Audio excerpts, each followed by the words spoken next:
But one of the biggest sacred cows of all is go to school. And many people think I'm anti-school. That is not true. I'm anti-ignorance. So I'm very pro-education. I'm just not pro being stupid about money. I think that's true, that what you said is education is more important now than it's ever been. That's right. So the problem is that the schools focus just on two kinds of education. There's the academic, which is really important. Reading, writing, arithmetic, you need to have it, that's basic. And the second type of education they give is the professional kind of education. So if you want to be a lawyer or an accountant or a teacher, then you need to go to school and get those certifications. But the one kind of education that's lacking severely in the school system as it stands is financial education. Time out. An important part of financial education is having a financial statement, which is an income statement and a balance sheet. Now, when you go to your banker always asks you for your financial statement, not your report card, because your financial statement is your report card once you leave school. Your financial statement will tell you whether or not you're smart with money or not smart with money, because that financial statement is your report card of your financial intelligence. I put on my Facebook one day that we need to teach our children financial education, and I received a comment back from a teacher that said, who's going to pay for it? We're all going to pay for it if we don't start educating our children in school. This is a very hot subject, but our schools are training people to be employees, to work for the rich. The second thing I don't like about school is how dare they label a kid as smart or stupid at an early age. The reason I'm sensitive to that is because I was labeled stupid right off the start. And it wasn't that I was stupid. I was bored and I was not interested, and there was none of the subjects I wanted, and nobody could tell me how I was going to use calculus. I kept asking my teacher, how am I going to use calculus? And they couldn't tell me. Are they training to be an employee, or are they training to be street smarts? See, my poor dad was school smart, my rich dad was street smarts, and I'd rather be street smart today. Well, there's a total lack of practical education is really what you're talking about. And I found that. I'm an accountant, and I have a master's degree. And you're an A student, right? And I'm an A student. We'll forgive you. So, thank you. But when I went to school, the only financial education I got was specific to my profession.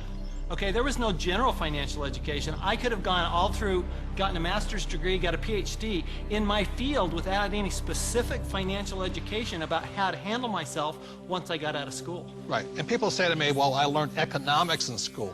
Is economics financial education? Not really. You know, it's not about investing, it's not about the laws, it's not about taxes, it's not about history.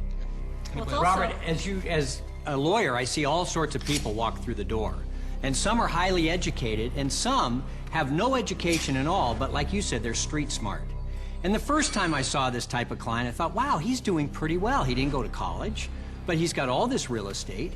And then there's a pattern that develops where you see a lot of people who never went to college, but are street smart and have done very well.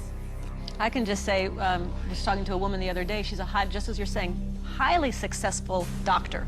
Very, very successful.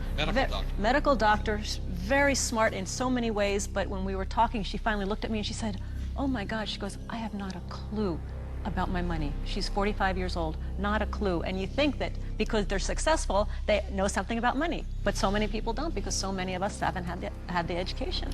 School puts us in a culture of dependence.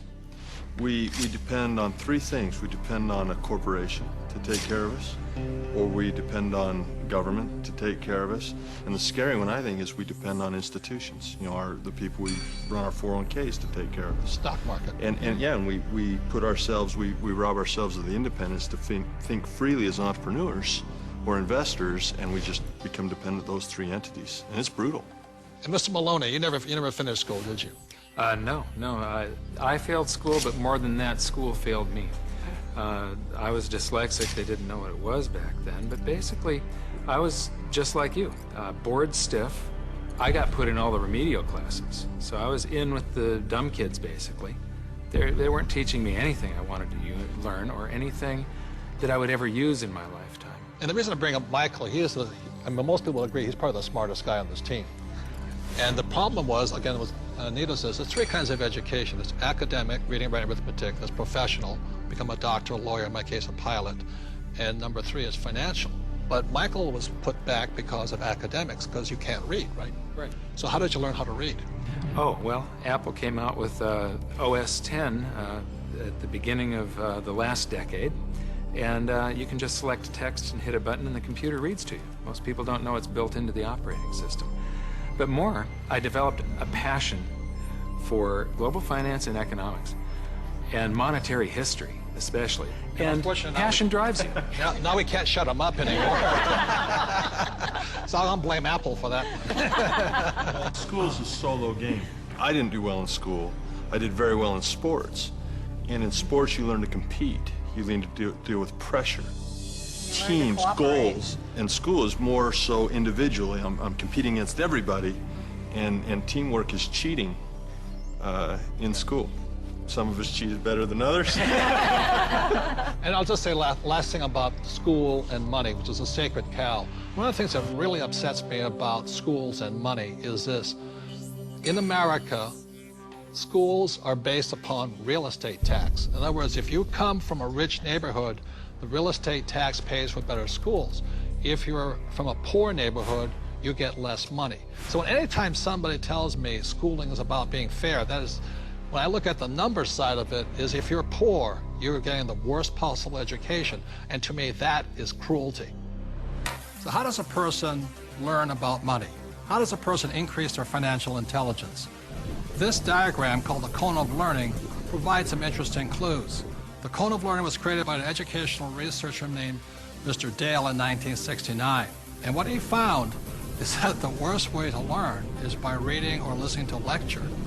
And the best way to learn is at the top, which is simulations or games, and then doing the real thing. The interesting thing is my poor dad, who was good at school, thought that reading and lecture was the best way to learn. My rich dad taught me to be a rich man at the top of the cone. He taught me using the game Monopoly.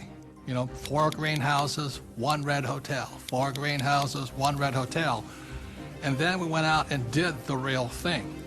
So one of the ways, if you want to learn without much risk, is by simulations, play games. The reason my wife and I created the cash flow game was so that you could play and learn physically, mentally, emotionally, but make a lot of mistakes with play money. So how many people in this room have made financial mistakes?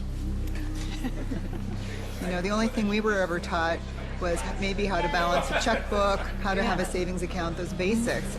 Financial education is like learning another language. Yeah. You know, when you learn real estate, it's a different language than stocks. It's a different than entrepreneurship or commodities, oil or gold. I say this all the time in Mexico. If you learn English, you can do business with the whole world. When you learn to speak the language of money, it opens up a whole new world. Yeah. And unfortunately, in our school systems, we don't teach the language of money. We teach people the language of becoming a doctor, lawyer, or an employee.